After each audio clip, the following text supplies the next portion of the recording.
Hello friends, today special carrot fry.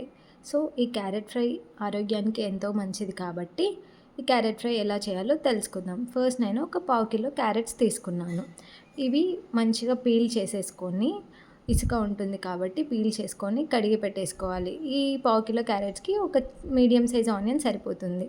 ఇలా సన్నని ముక్కలుగా కట్ చేసుకోవాలన్నమాట. క్యారెట్స్ అండ్ ఆనియన్స్ కూడా అన్నీ డైస్ చేసేసుకొని పెట్టేసుకోవాలి. నెక్స్ట్ మనం కడాయి పెట్టేసుకోవాలన్నమాట. సో కడాయి పెట్టేసుకొని అది హీట్ అయిన తర్వాత ఒక 4 టేబుల్ స్పూన్స్ ఆఫ్ ఆయిల్ వేసేసుకోవాలి. ఫ్రై కాబట్టి 4 టేబుల్ స్పూన్స్ పడుతుంది. సో ఇలా 4 or 5 table spoons of oil సరిపోతుంది ఫ్రై కాబట్టి. మనం దీంట్లో వాటర్ ఏం వేయం కాబట్టి ఒక 4 టేబుల్ స్పూన్స్ ఆఫ్ ఆయిల్. దాంట్లో పోపు దినుసులన్నీ వేసేసుకోవాలన్నమాట. 1 టేబుల్ స్పూన్ ఆఫ్ పోపు దినుసులు అన్నీ మిక్స్ చేసేసి ఒకేసారి వేసేసాము.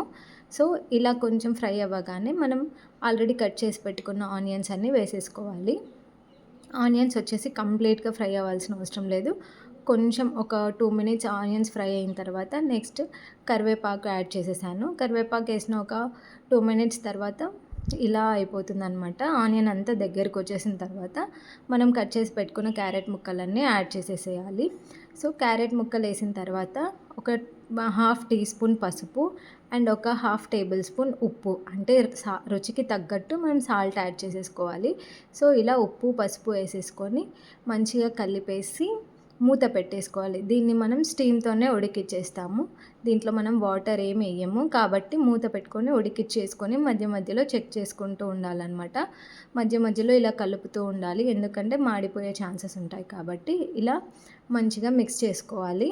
సో ఒక 10 మినిట్స్లో క్యారెట్ ఉడికిపోతుంది. చూడండి, మనం గరిటెతో ఇలా కట్ చేయగానే అది స్మూత్గా కట్ అయిపోతే క్యారెట్ అనేది మంచిగా ఉడికినట్లు అనమాట.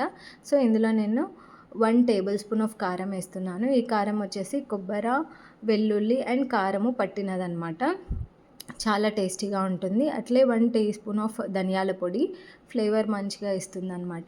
సో క్యారెట్ అంతా ఉడికిపోయిన తర్వాత ఇలా కారం వేసుకొని ధనియాల పొడి వేసుకొని ఒక 2 మినిట్స్ సిమ్లో మగ్గించుకోవాలన్నమాట మూత పెట్టేసి. సో 2 మినిట్స్ తర్వాత మన క్యారెట్ ఫ్రై అనేది రెడీ అయిపోతుంది. చూడండి, చూడడానికి కలర్ఫుల్గా ఎంత బాగుందో కదా. క్యారెట్స్ తింటే చాలా హెల్దీ. సో ఇంకా మన క్యారెట్ ఫ్రై రెడీ అయిపోయినట్టే. స్టవ్ ఆఫ్ చేసేసి సర్వింగ్ బౌల్లోకి తీసేసుకుందాము. చూడండి ఎంత హెల్దీనో క్యారెట్ ఫ్రై. సో అందరూ తినండి, పిల్లలు ఖచ్చితంగా ఇష్టపడి తింటారు. Thanks for watching. Please like, do and share, subscribe friends.